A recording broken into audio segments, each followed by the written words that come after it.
Hey, welcome back to the JMFG podcast. I just want to tell everybody, hey, thanks for all the support, guys. And this week's been crazy. You know, the last week was even more crazier. This week is only Tuesday, and it's already starting out crazy. But hey, I just want to thank you guys for all the support that you guys are showing. And thank you guys for all, all the good positive feedback we're getting and the negative feedback I'm getting from people that's telling me, I should be making more shows, doing more shorts, doing more reels. Well, hey, I'm just a country redneck from South Georgia, and I don't know how to do all that stuff, but I'm going to get with my editor and make sure we start putting a little bit more out on social media. But other than that, hey, want to send a shout out to my last guest, Miss Amanda Utz. She did a phenomenal job. That episode will be releasing today, and it's called, Beating Addiction. So anybody out there that knows anybody with an addiction problem, or if you have an addiction problem, definitely watch that show. She's doing a great thing. She's 4 years sober. Miss Amanda, if you're watching, I'm so proud of you. You definitely, turned me into a whole new person during that episode, just watching what you went through and what you're still going through and what you're still battling by staying clean. So for you, I'm proud of you. My hat goes off to you. Love you and keep doing what you're doing. But with no further ado, guys, my next guest is a very awesome and a good friend of mine, and he does a lot of the things that I do, which is fish, hunt, horseback ride. He's a prior service guy. We're going to get all into that. But, he's a horseman guy now, and he's the owner, CEO of American Mustang School, AMS. For all you guys that don't know anything about American Mustang School, go check it out.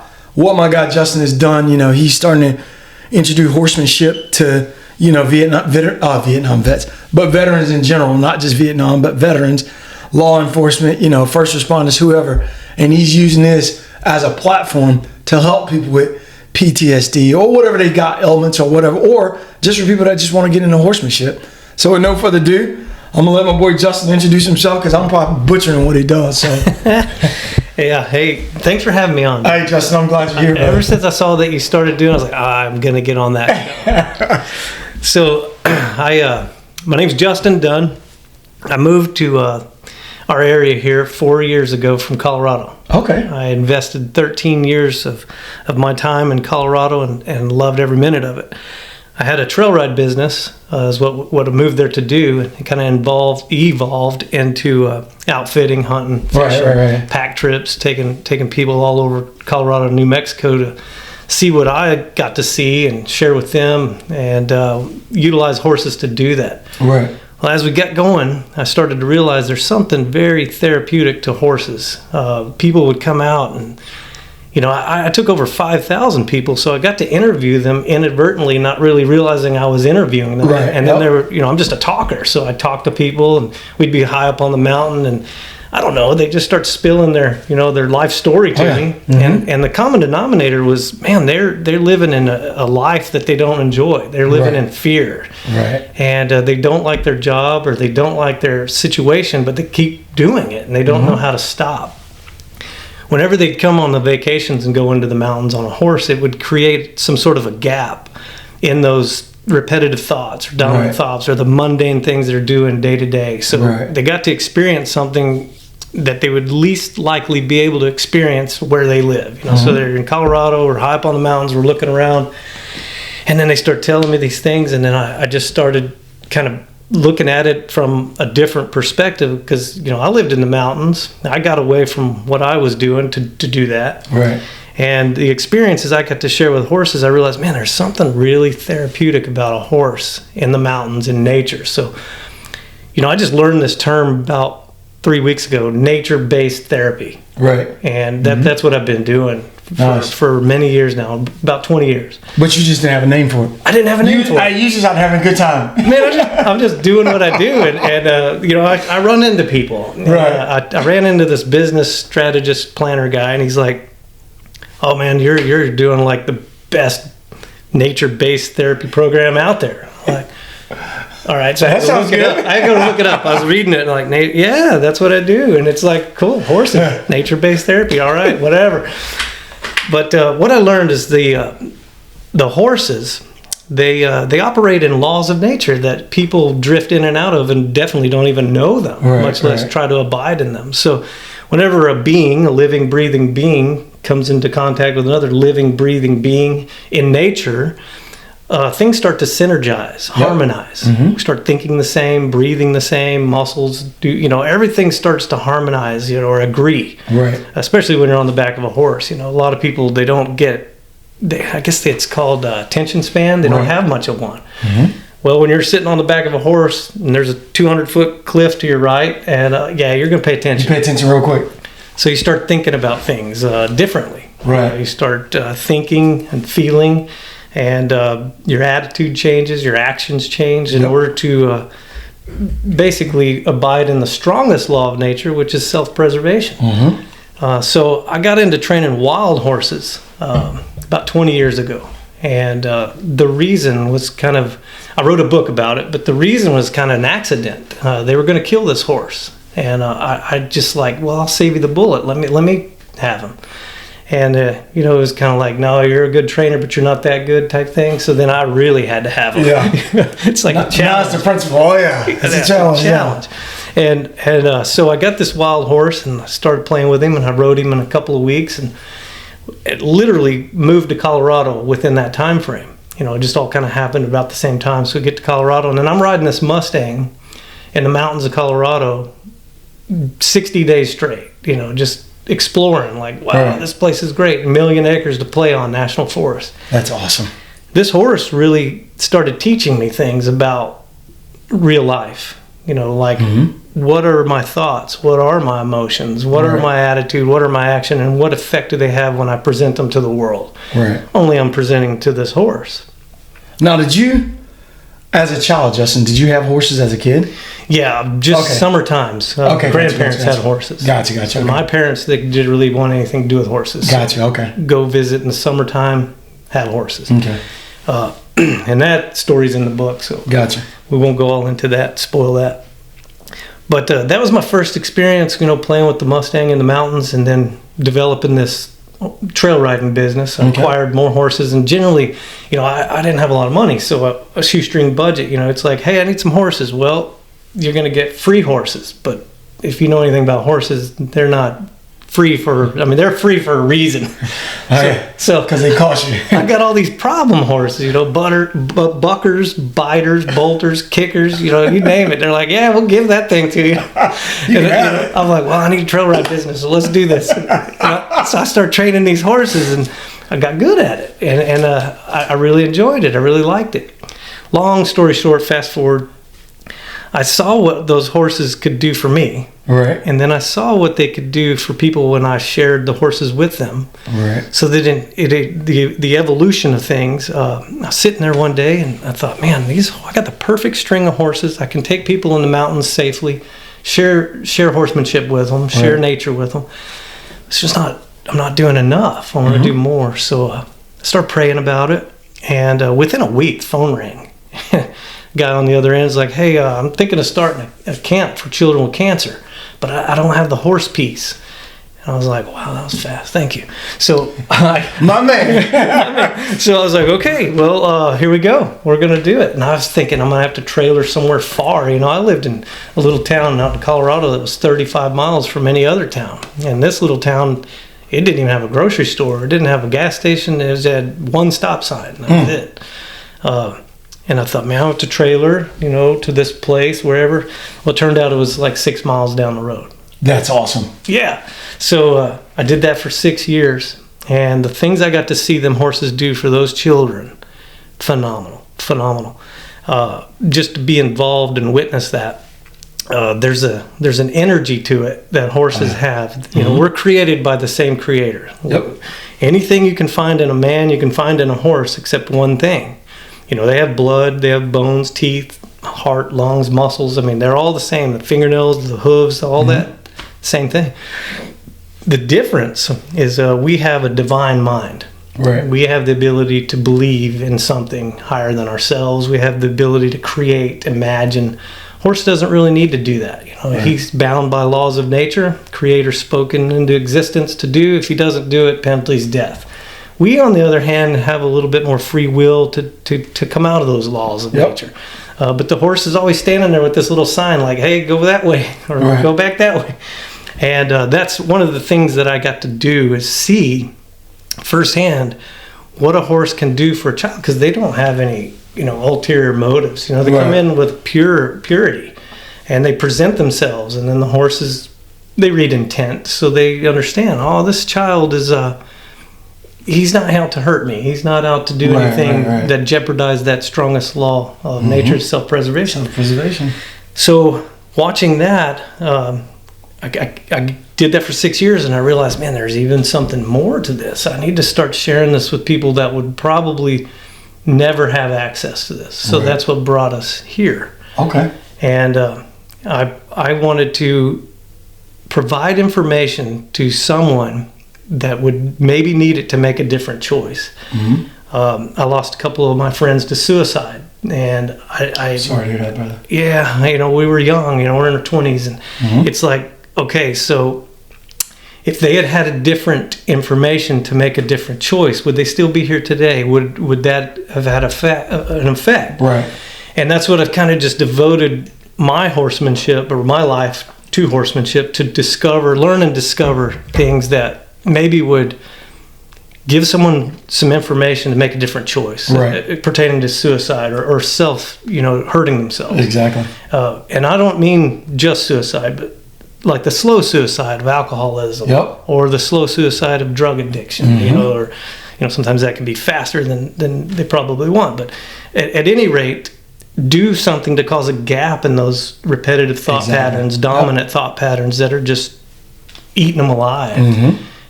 What could be the gap?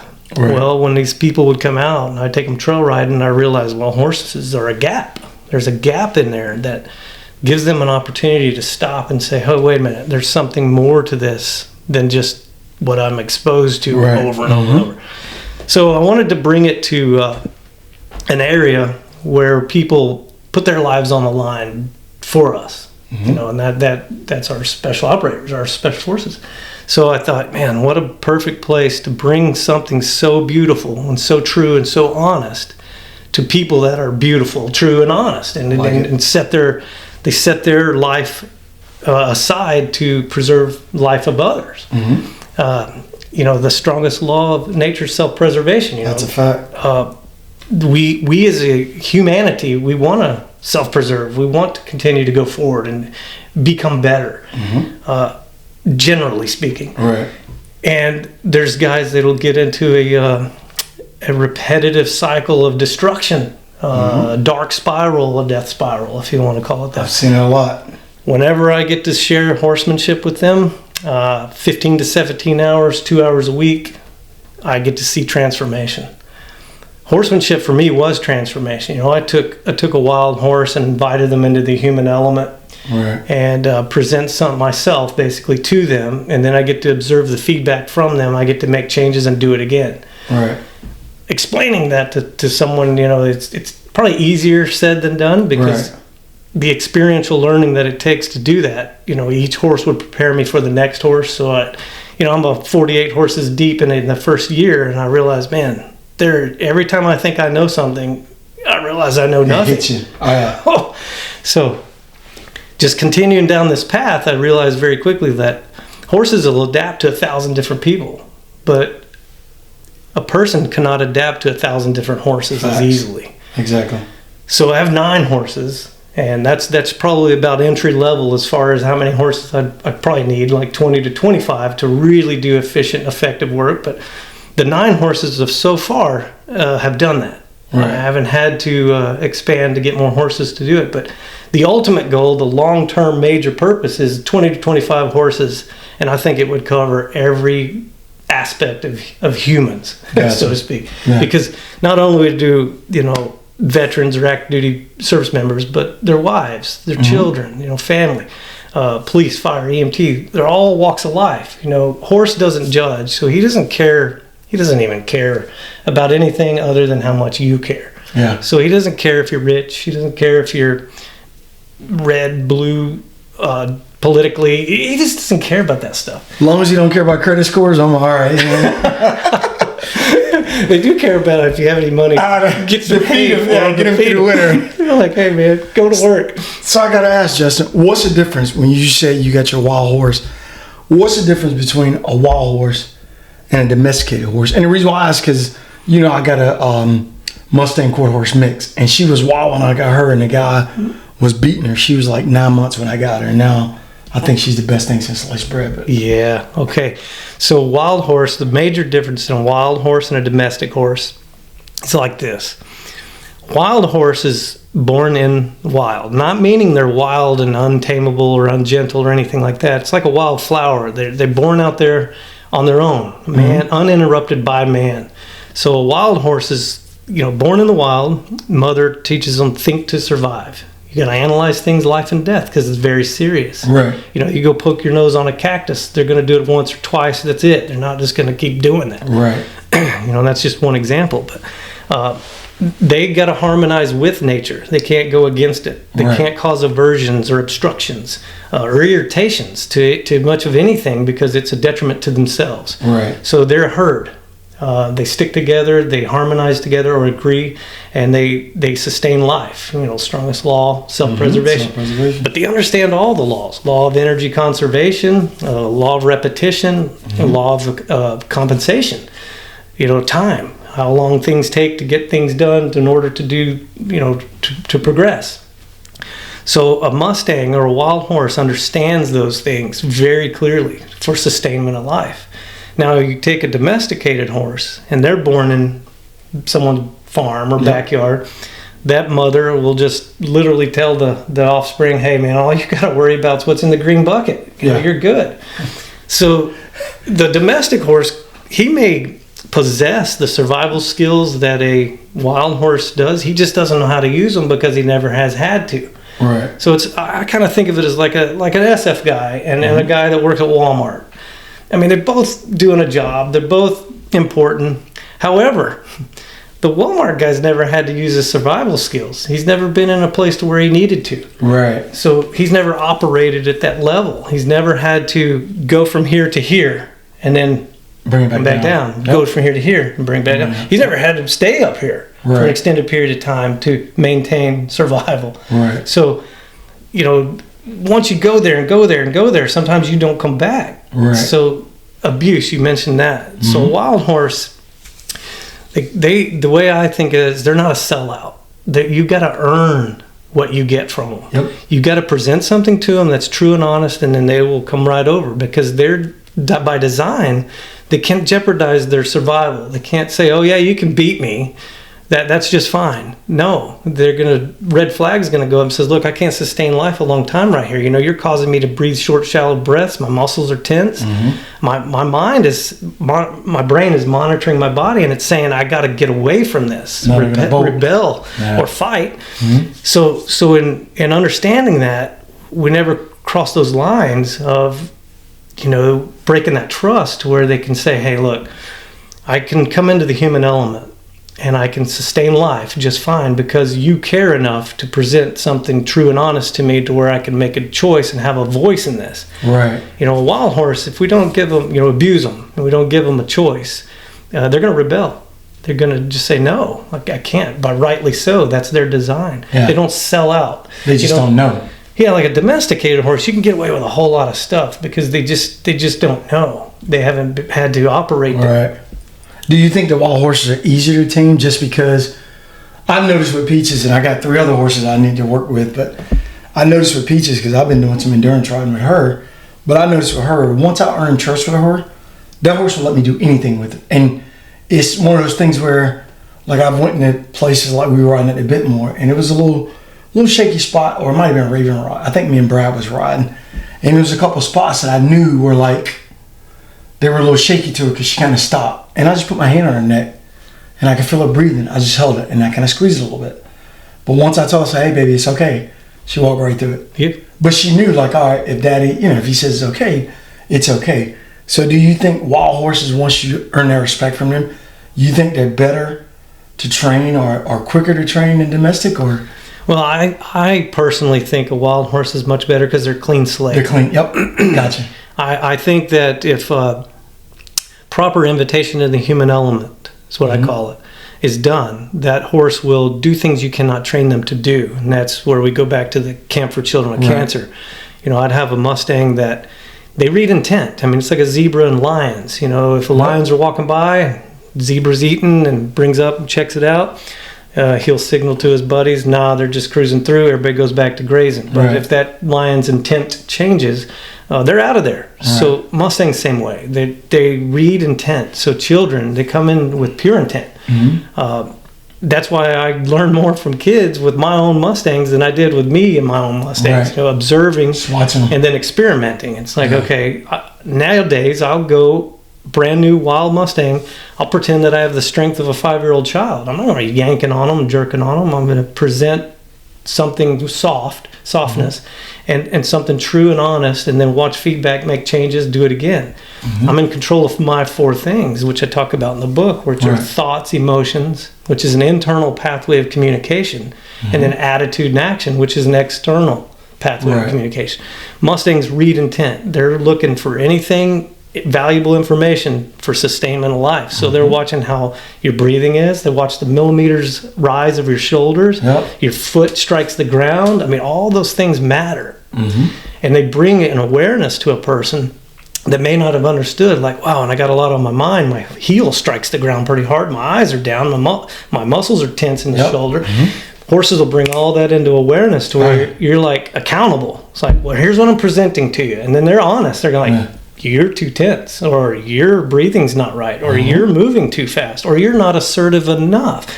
And that is like a mirror that most people will never get. Right. So whenever I started seeing the real depths of what Mustangs and horses can do for people, that's what I wanted to share. So it's kind of one of those things. To answer your question, yeah, if I can get an untouched wild horse and bring him into the human element, I can shape and mold that horse to help me become a better person, to share with other people, to become better people. I like it. Yeah, it's amazing. The nature-based therapy it's really true, because we're nature. That's it. And when we get into nature, when we harmonize, which is an agreement, it's real. It's not. That's the best word. It's real. Yep. You know, a lot of things are man-made, someone else's dream, those type things. And yeah, we can partake in those, but whenever you realize, like, this is not real, per se, you got to have some outlet, you know, hunting, fishing, get in nature, hiking, biking, kayaking. I don't know, guys could do whatever, but for me, I would get bored with those things. Right. I needed feedback, something alive, something that would say, I'm 1,000-pound muscle, pay attention. Yeah. And I would. Yeah, because I can hurt you. Yeah, you can get hurt. Gravity is a real law of nature. It is. And I've had lots of conversations with gravity, as I know you have too. Peaches used to hurt me. I remember the first time I started riding her, because now it's funny how you say about horses, because when I first got Peaches, my daughter Lauren and Sarah could walk right up to that horse, open her hand with a treat, she'd come right up to him and get it. It took me 4 months before she would come within 50 yards. Because the guy that had her when I got her, I think she was 9 or 10 months old, the guy used to yell at her and he would shoot her with salt rocks. So anytime I could be out at the farm and I'd be like, come here, Emma, I yell at my dog. She'd bolt across the field and turn around and look at me like, what the hell wrong with that horse? Because like you said, she would hear my voice elevate and she's like, okay, he's mad about something, because she was used to that guy yelling. Yeah. Well, she learned real fast. He's not yelling. That guy's just loud, you know. She learned quick. Like, no, he's not yelling. He's just loud. They adapt. They adapt quick. But what I realized though is the first time she came up to me, I was doing something out at the farm, and she was walking towards me. I was like, "Come here, girl." And I grabbed a treat and I held a treat out, and I just said it nice. So I was like, "Come on, mama." And she literally was like, "All right, he present no threat." Mm-hmm. She walked up to me. She ate the treat, and then I was going out in the pasture. I can't remember if I was putting out hay or I think I was putting up fence or something. But I go out there to do what I was doing. She followed me around the pasture all day long. But anytime I would move something, like to dig a hole or something, she'd jump back and look at me like, all right, what are you doing? Then once she saw me start digging or something like that, she'd come up. And the first thing she'd want to do, she'd look at it, up and down, and then she'd smell it. And then I realized, like, all right, you want to just smell it? So then everything I would do, I was let her smell it. All right, it's whole different. Just smell it. She saw it wouldn't hurt her. And before you know it, now she's walking around. And that was my first, I would say, lesson on, like, now I got her. You know, she'll come up to me, and then the next day I introduced her to the brush. Let her smell it. Just brushed her neck a little bit. Took the brush off. That was it. And for the longest, I ain't gonna lie, for probably the first year, I was scared to walk behind her. But then I realized she wouldn't hurt me, because there's plenty of times a horse could hurt me if she wanted to. Sure. And so first time I walked behind her, you know, I got real close and I rubbed on her butt and walked behind her. I was like, thank God. I was like, if she could sense how scared I was, she probably would have kicked the shit out of me. Nah. But but at that point, I think we had developed that bond. Like, yeah, she reads intent. Yep. Yeah, but that's it. You know, it's like a tail rotor on a helo. You know, you got to respect it. Oh yeah. They kick it a fly and they get you. It might sting a little. Oh yeah.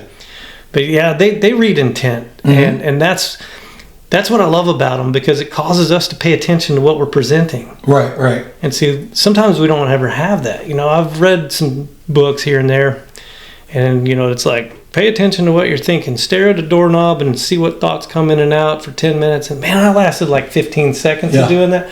But with a horse, I could do it for 3 hours. Wow. I could pay attention to thoughts that come in while I'm with the horse. And sometimes my mind will drift. And the horse is there to go, hey, where you at?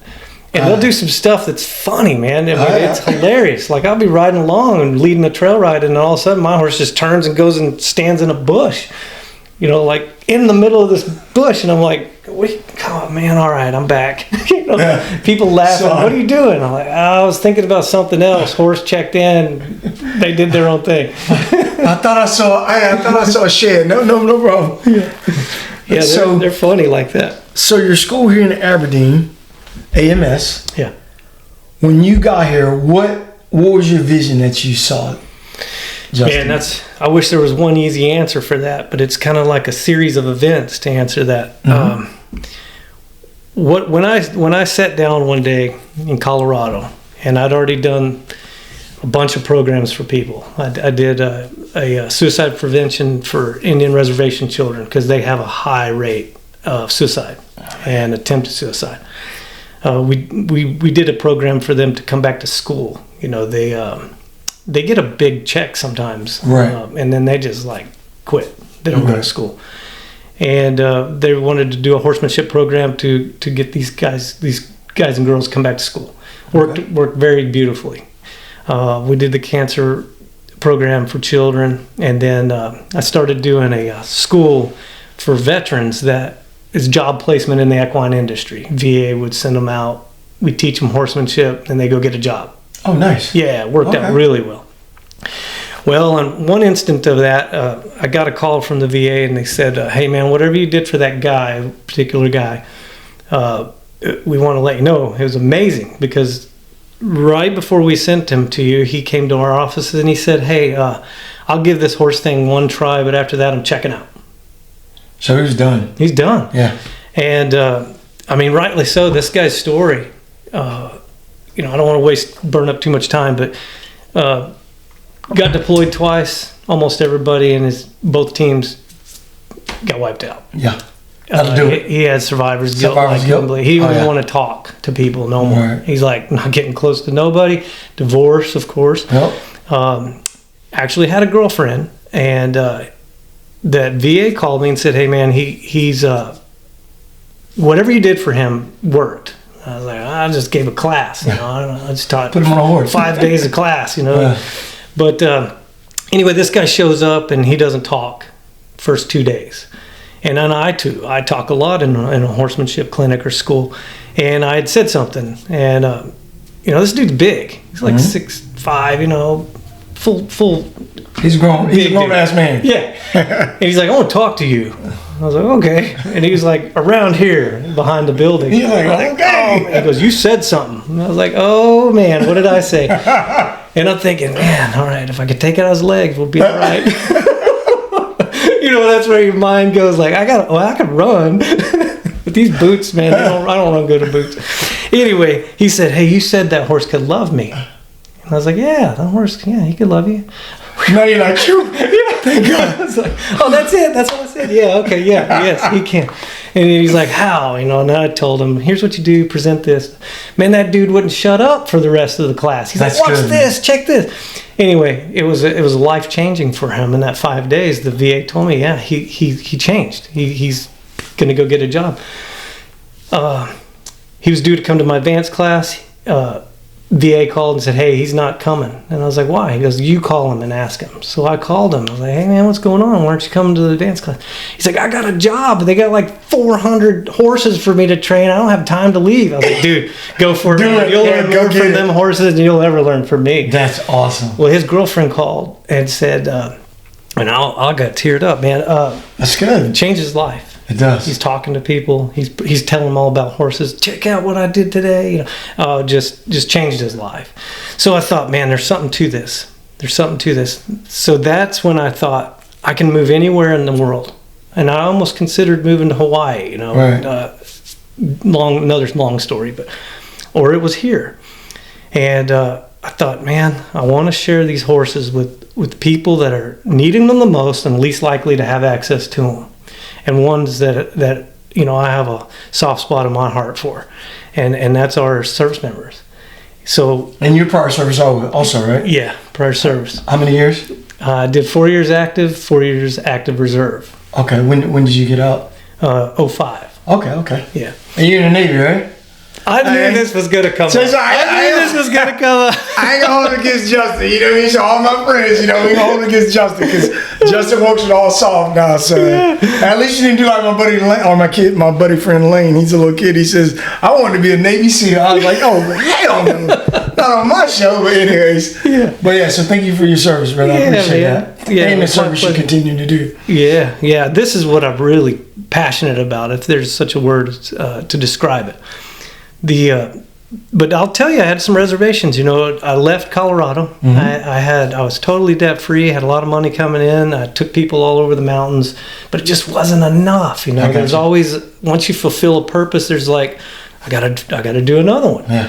And my major purpose still isn't fulfilled, and I'll get to that. And I explain it in the book. But I was driving here, halfway here. I mean, I already sold my house, my ranch. I'm driving here. Horses in the back, a load of horses, and about halfway here, it hit me like a ton of bricks. Like, what the heck are you doing, man? What are you doing? And I was like, heck, I don't know. I don't even know anybody where I'm going. I don't know what it's going to be like. I've never been one to monkey branch. It's always been like, jump! Yeah, I'm here. But I had a reservation, and I thought, what am I doing this for? Well, just keep going, you know, put more gas in the truck, keep going. And I can tell you, it hit me. Mark Twain said it best. He said, there's 2 days that are important in your life. It's the day you're born and the day you find out why. Yep. Mm-hmm. And I really like that. And I always thought, you know, man, I can't wait till I find out my why. And I was standing at my tie rail probably about 3 years ago. And we've been here 4 years. About a year in, one of the guys that comes out, he came out with a psychologist, and he tells me, we're standing at the tie rail, and he tells me, you know, if I hadn't had access to this school, I probably wouldn't be here. That's awesome. I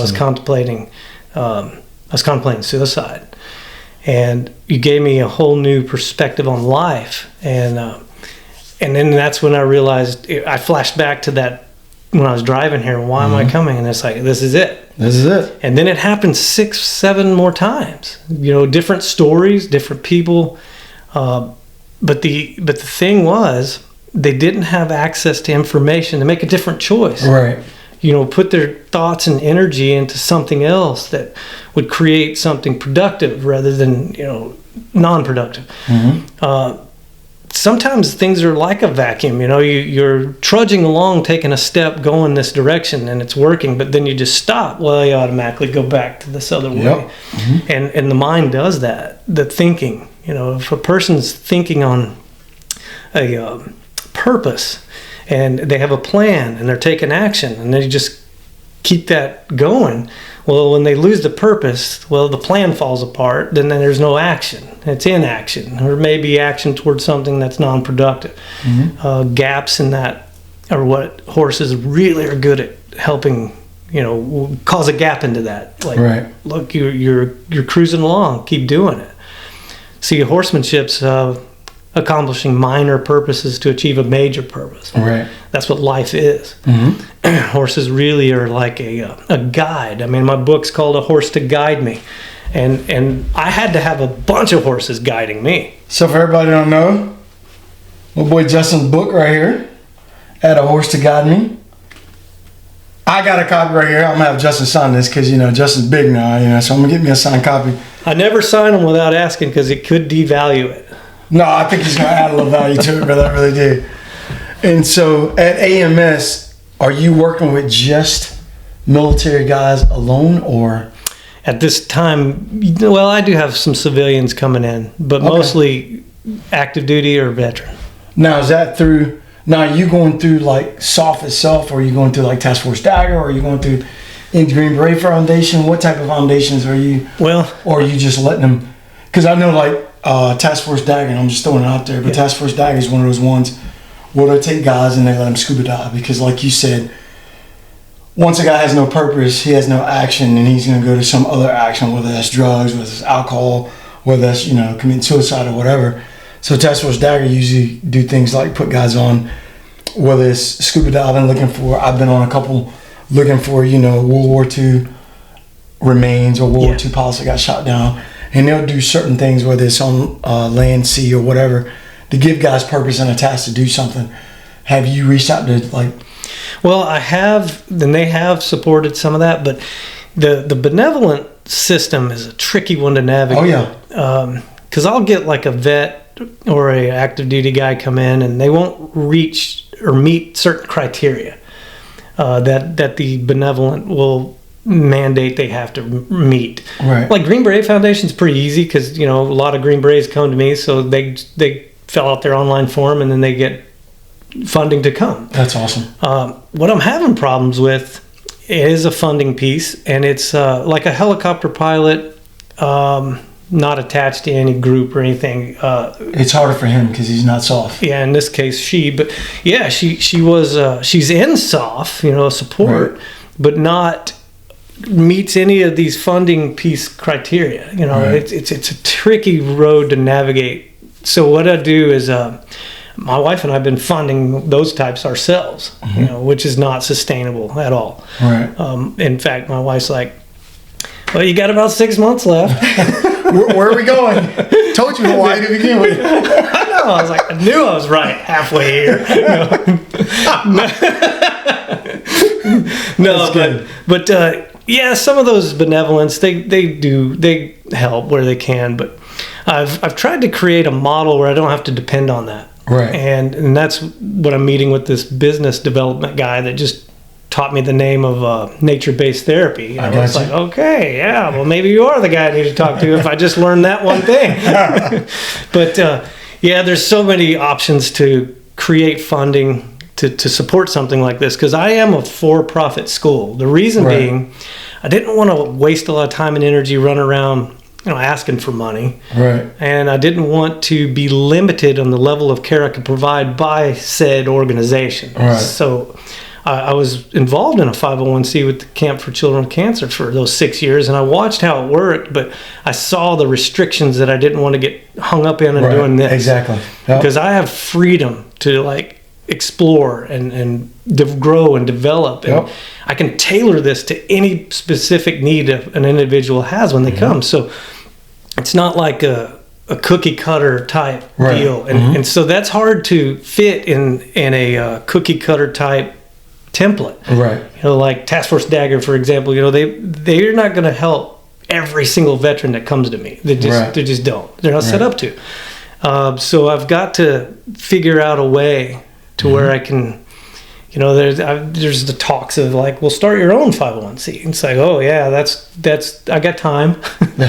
No, I got plenty of that. I mean, I'm out. My thing is be with guys in nature. We may do a 3-day pack trip in Uwari. So I'm not going to be running around doing fundraising stuff. Exactly. So we're still navigating through that. I mean, this is our 4th year, and so far so good. I've got a few contracts with DoD. Right. That's good. Yeah, that have kept me afloat, but do those renew?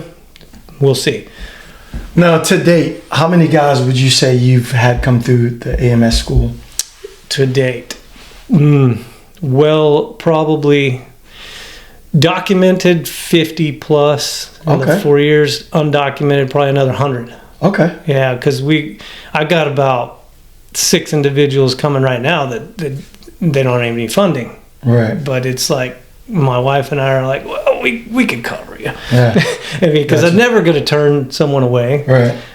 Sometimes I'll have to know that they can get funding, give them hey, go talk to Green Beret Foundation. Right. And whether they come back or not, it's kind of on them at that point. Yeah, I can't do their push-ups for them. They got to go do that. So there's great organizations that are out there. It's just that me taking on the role or task of like, hey, I'm gonna do all this for you. Right. It got too time consuming. Yeah, I got you. So having said that, hey, what I would say is, I don't know how the VA works. You know, a lot of people complain about the VA, and I can complain sometimes, but I think the VA out there means well. But what I would tell anybody watching this that has any VA ties or any type of people want to donate to, you know, AMS, which is American Mustang School. And so, you know, Justin is doing a good thing helping veterans, law enforcement, first responders, whoever, civilians. What I would say is, hey, look, guys, you know, if we can support Justin, let's do everything we can. And then for guys that have been through it, hey, man, go on his website, you know, write tutorials, because that stuff helps. Yeah. And people can see. And one thing I would like to say to the government, and whoever's watching this, is, you know, I remember getting hurt. I remember when I got shot or when I got blown up, they give you all these drugs. They give you all these pills. They give you all this. Well, right now you're looking at a guy that's teaching people how to do that stuff that requires no medicine. Nope. It requires nothing. You know, it's getting guys back in nature. And I feel like, and I've said this on my show a couple of times, and that's why I speak so highly of Brad with the Brotherhood of Warriors, is because he's just getting us together around like-minded people. But with you with the horses, now you're getting guys together with like minds, but they also have a purpose. And I used to tell people all the time, if you ever want to kill a soft operator, you do some with kids and you do some with animals. Those are the two things right there you can get us on.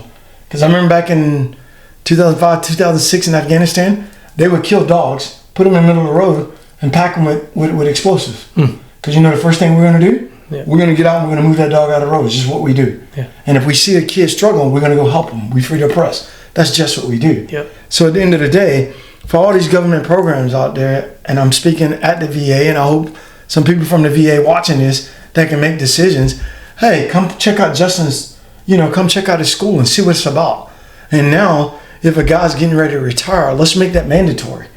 You know, and maybe it's not mandatory, but when he's going through his, what is it called? When he's going through his checklist to get out, I can't even remember the name of it. It's been 4 years now. It's like TAP is what I remember. Yeah. And when that guy's going through that paperwork, you know, 9 times out of 10, our biggest problem is guys don't want to they don't want to say, hey man, I got a problem, I need to go talk to somebody. That's the biggest problem right there. Yep. But if you put it in when a guy's doing his checkout procedures and he's got to go get his jump log and go get all this stuff turned into CID or CIF, what you do is you put this up there. Have Justin come speak in front of these 30, 40 guys that are getting ready to retire in a month or so and be like, look, dude, we will pay for this program. All you got to do is sign up for it.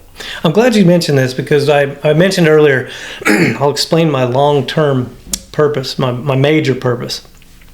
And that's to duplicate my school at every military base in the United States. That'd be awesome, dude. There's 5,000 military bases, but a realistic expectation would be let's just do 10%. You know, let's do half of that, whatever. You know, there's two problems, and the book explains it a lot better in the time frame we have here. But the wild Mustang horse is in jeopardy of destruction. Right. That's a national treasure. Our service members are national treasures as well, and they're in jeopardy of destruction too. Yep. If we bring both of those together and have an opportunity to explore nature-based therapy in more depth, like there's no data really. There's nobody out there researching, the effects. They do a little bit. They do a little bit here at our school because the psychologist comes with them. They're taking notes and giving feedback to like the medical guys and wondering like, well, how'd you get this guy to quit taking his medicine? His drugs, and that's raising awareness. Because people, when they start to realize, hey, I can do this myself. I can control myself. Right. I control what comes in, what comes out, and then through therapeutic activity like horsemanship, they adhere to something that's definitely right. Paying peripheral benefits. Like I drink less, or I've never not smoked for 90 minutes. Never thought about not smoking for 90 minutes. But you're in class and you don't even think. But I'm with this horse and I'm paying attention to every little detail that I'm presenting and observing, and I get into a feedback loop. And outside influences have little to no effect on me. Right. That's when a guy's in total control. He's got those 4 things in control. Outside influences can't affect him unless he allows it to. So he goes home and talks with his spouse, and she's like, "Oh my gosh, you need to go back to that horse therapy stuff." Because you are like awesome. Well, my major purpose is to give this access to everyone. Right. military, and have it at every military base across the nation. So, I like it. So it's something that DoD and Department of Interior need to coordinate and then present this. So it is, if it wanted to be mandatory upon checkout, military is real good about taking empathy out of people, but where do you put it back in? Yeah. Or where does the guy go practice? I need to be more empathetic. Right. An animal's pretty easy because they're non-judgmental. A horse is really easy because they're big and they're a prey animal, so they're definitely going to give you feedback. Oh yeah. Dogs do it too, but Yep. but you can't ride a dog as easy. Yeah. Horse. I got a buddy of mine who's gonna come on too. He's running a dog. He sent me the name of it the other day and I forgot. Hey, I apologize. Keith Holland. Keith Holland's running this dog thing, sort of like what you're doing with the horses, and he's doing Malawas where he's raising dogs and he's giving service member or soft guys dogs, so they got that companionship. And the reason why I like the horse thing is because I rescued Peaches when I first got my farm 5 years ago when I got my farm. And then when I got Peaches, like I say, it took me a year before I got where I can even do anything to her. By no means am I a horseman, but what I can say is everything you're talking about, I can relate to because I had to read this animal and this animal had to read me. And what I realized real quick was I'm real loud and I move quick. Yep. But I realized around her, one, you better slow down because I don't want, a 1,000-pound animal running me over. Because like you say, she's a prey animal, so she's getting up out of there. I didn't want her to kick me. I didn't want her to hurt me. So I realized real quick, everything I did, like if I went to go brush her like that, she'd jump. But if I would let her smell it and then stroke her real slow, she would let me brush her. And then I can just kind of move when I want. Once she saw I wasn't trying to hurt her, I was just brushing her, But now she's learned so much about me. She can tell, like, if I'm moving fast to do something, she'll look like, what is he going to get? He's going to get something. And she knows now because she's learned me. Yeah. But at the end of the day, it's kind of, I had a lady come out one time. She's a horse trainer also. She came out and I got to a point with Peaches where I got beyond what I knew. And I wanted this lady to just come look at her. Like, hey, I want you to come look at my horse. Just make sure I'm on track. This is before I met you. And I bring her out and the lady was getting ready to clean her hoof. She was looking at her feet. And she was touching on her chestnut and Peaches would move. She goes, how do you get her to pick her foot up? I said, just say up. And Peaches snapped her foot up. I go, I'm sorry, everything I taught my horse is all voice commands, because I always said if a kid wanted to ride or a friend, buddies, all they had to do was talk. And then she goes, well, how does I go, she's running too. She can go right, left. I go, if you want to go right, just say right. She'll turn right. And the lady looked at me, she shook her head. She's like, I think you're doing a fabulous job with your horse. I was like, hey, you ain't even done that. And she's like, no, I think she's good. I was like, hey. And then she was like, well, and then like whenever she goes, of course I cluck. But usually I just go walk, and she walks. She's, what about trot? I said, just say trot. And then if you want her to run like hell, just say run, and she will run. And the lady's like, oh my God, this is awesome. But that was me training her my way. You know what I mean? No, that's actually accurate. Horse can be trained on voice commands. However, in a trail ride business, you don't want that, because people say all kinds of stuff. And your horse is here stuff. Exactly. Like, I never taught my horse to say whoa, because it doesn't matter what happens. People are going to, a horse just steps with a little whoa. Oh yeah, whoa. You never get down the trail.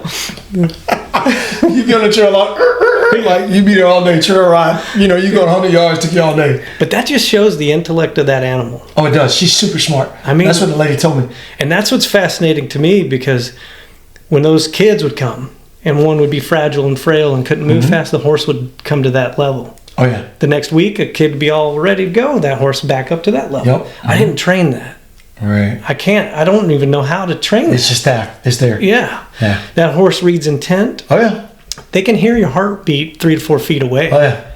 They know you're breathing. Yeah. And that's why I touch mine on the neck. It's crazy because when we had a bit more, and when we did one up in South Carolina. I'm trying to remember the name of the park there, but anyways, we did an endurance race there too, and I can't remember what it was, but Peaches didn't like it. I couldn't even see it, but to whatever it was out there, she didn't like it. She stopped, ears went up, and I can feel it just like tensing up. So I reached down, I'm like, what is it, girl? And I remember I always put my hand as solid as I can right against her neck. Yep. And I put it against her neck, and she don't feel me breathing hard. First, her ears kind of went down, and they perked back up, and then she kind of backed up, and I said, it's fine, girl, it's fine. I kept my hand on it, and she started walking, and once she started walking, I took my hand off. She was fine. But something out there, she just did not like. Yeah. They have a unique ability to read nature. Oh yeah. Because the strongest law of nature is self-preservation, and they've been surviving in there a long time. A lot longer than we have. Oh man, and they develop these survival skills that they can use. They can see further, they can hear further. Oh yeah. And we used to do the pack animal mobility for the schoolhouse. Okay. And I'd tell these guys when they're walking through, you have basically a weapons platform that carries your stuff, but it's also a survival. You got something you can visually see. Oh yeah. That'll sees a lot further than you. And when it stops, you better pay attention. Oh yeah. And can help you be more lethal. If you think about it, it's like that horse just dialed in on something 500 yards out. And that we can't even see. Yeah, you're like, what? And then you look and it's like, oh, there's a rifle trained on me. Maybe we don't go that way. Exactly. Yeah, it's powerful. Why do you think the Native Americans love them so much? Well, I'll tell you what, I was mentioning to you earlier, I'm getting ready to do a bow hunting episode, and I'm going to talk about Native Americans, because I bow hunt basically how the Native Americans did it. You know what I mean? I make sure my body stinks. I make sure, I try to make it one with nature, and that's kind of how I hunt too. So that's it. You get into nature, you harmonize with it. Mm-hmm. That's an agreement. Harmony is just agreement. And then things start to come in, thoughts you think you wouldn't have, feelings you felt you wouldn't have. Mm-hmm. And I think that's what's going wrong with our society is too many people are disconnecting from nature. They're on their phones and computers and inside four walls of office space. And it's such a detriment. What's crazy is I think some of that, and this is my opinion, I think some of the best therapy, I know for me, I tell people, like, during the summertime, I'm out, I'm working, I'm moving 24/7. I'm gone 24/7 is what I'm doing. But during the wintertime, usually around September, October, November, when deer hunting start, dude, that's when I get the most rest in a deer stand in a ground blind, or if I'm just walking through the woods. Like, that is my most, like, I call it just my zen time. Yeah. That's when I actually get to relax. Yeah. And it's amazing how you doing a horsemanship and how most guys in a soft community, if you put us all in one building and then took us out one at a time and gave us a test, most of our answers, whether you're a Green Beret, whether you're SEAL, whether you're MARSOC, whether you're a PJ or whatever, you can be in the Coast Guard soft, most of our answers are going to be the same, because it's just the way we're chemically built. Mm-hmm. We're built competitive. We're built type A's. We're built this way. It's amazing how most guys, they turn back to nature. If they turn back to nature, that's usually their outlet. Yep. Even some of my buddies that went to SF that were diehard city boys, never been in the woods hunting. You take them hunting one, they love killing stuff. Two, it's something they can eat. And three, it's like, man, this is a challenge. You mean tell me that deer can smell me and I got to beat his nose? Now it becomes a challenge to him. And just like I tell people, I love hunting because, one, I become, like you said, I harmonize with nature. And two, how smart can I outsmart that animal in his backyard? Yeah. And it's just like being with a horse. How do you get on his level?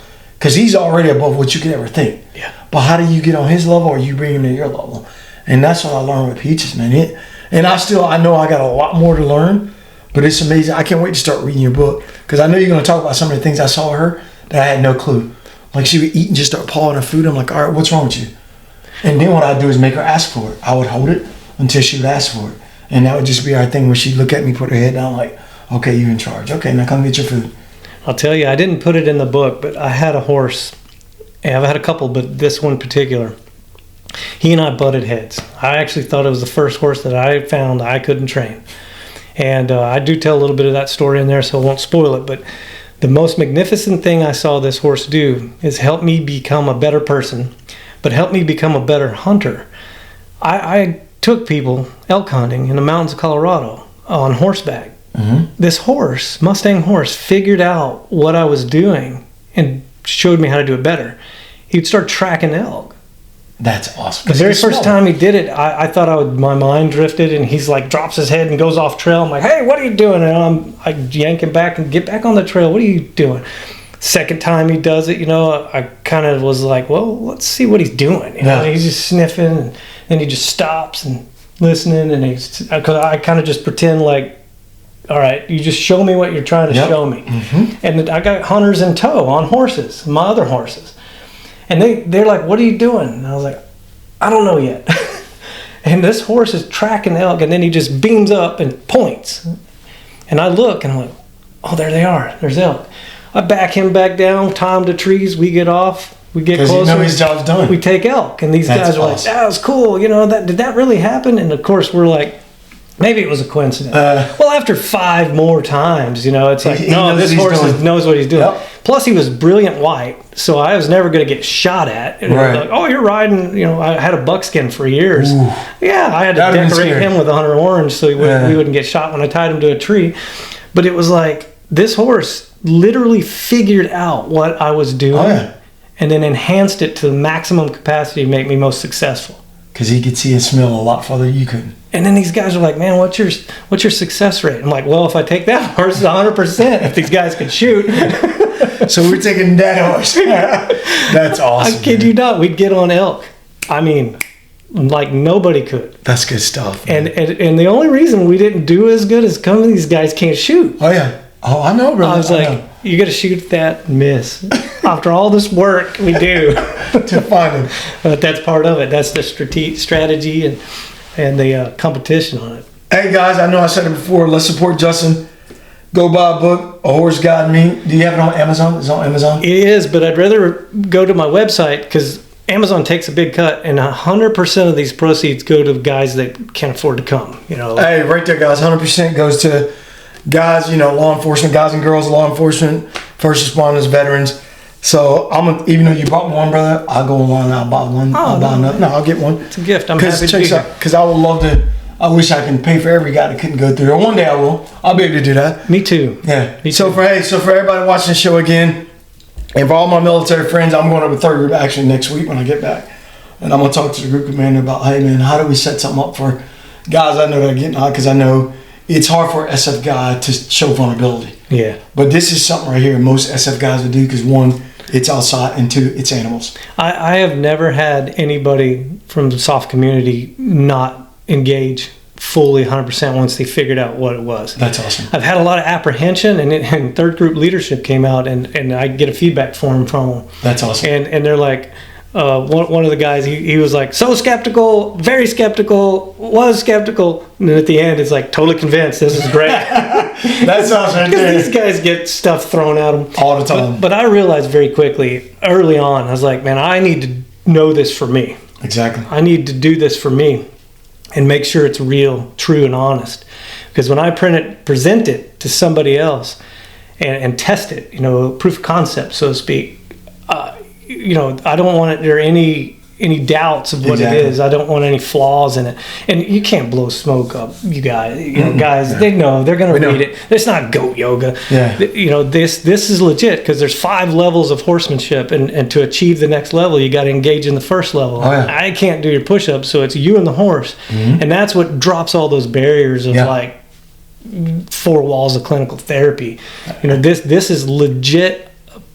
The guy takes control of himself, presents to the horse, observes feedback, makes changes, does it again to create this feedback loop that is not intermittent. It's flowing and circular. It's not forced or taken. Right. It happens when a true and honest presentation is given. Horses will give you true, honest feedback. Oh yeah. You know, they're not trying to. They don't care. Yeah. The only thing they care about is how much you care. Yep. You know, they don't care about wealth, status. I mean, I've had 2-star generals ride a horse, and I had a captain ride a horse. They don't care. Yep. It don't matter to them. I got bad credit, so they're gonna be like, my friend Luis came through and be like, no, Johnny, you can't go. You got that bad credit. That horse gonna be like, nah, man. If I get hurt, this guy can't even afford to take care of you. But no, Justin, I tell you what, brother, it's been. Oh yeah, Justin brought this for me to wear too. I totally forgot to put this thing on, man. I'm gonna throw this thing on real quick before we close out this thing. Look at me. Heck yeah. Hey, I look like Denzel and what was that, Magnificent 8 or whatever? Hold on, let me fix this. I gotta figure out how I can do it. How you got yours going? I just put them down like this right here. See, I got that little pea head right there. Oh, look at that. Let me get that to the side. Look, how I look. I look good on it. That's what I'm talking about. Cowboy Johnny right here. Hey, if y'all get ready to start a cowboy movie, y'all call me up. You know, I don't mind being in it. I can shoot some six shooters, you know what I mean? Heck yeah. But yeah, bro, this has been great, man. We'll have to go ride horses. Let's do it, brother. Yeah. All you gotta do is let me know when. Well, you gotta let me know when. I gotta find the schedule, brother. You know, I'm traveling a lot, but. Hey, see if it fits better when you turn it around. Is it the wrong way? Yeah. Damn sure isn't. See, Justin, oh, there we go, right there. That's all I needed right there. Look at that. See, that's a true friend right there. Yeah, help him. Hey, my buddy. I'll help him. Hey, my buddy let me walk down like this. Knuckle ain't got my hat on. That look good on me, don't it? Let me see how it look. Hold on, let me see how it look. I think it looks good. Here, I'm gonna get a picture. All right, go and get one, brother. Oh yeah, that's me all day long right there. Look at that. I love it. I look like a little Nas X. What exactly is that? No, I'm kidding. I know. Yeah, let's keep it around his horses. Hey, brother, that was good, man. I appreciate that, man. Yeah. And that's it, Justin. Fun time. Good times, brother. I think we covered almost everything you had on there, brother. Everything. Heck yeah, man. I'm very pleased with it. That was good, man. That was good, man. Gave Lauren a lot to edit, didn't we? I'm gonna definitely talk to dude, I'm serious, man. I'm going to talk to Group Commander the other day, and dude, he's a good friend of mine. Who is it? John Bishop. I don't know. JB. I don't know. But okay. Yeah.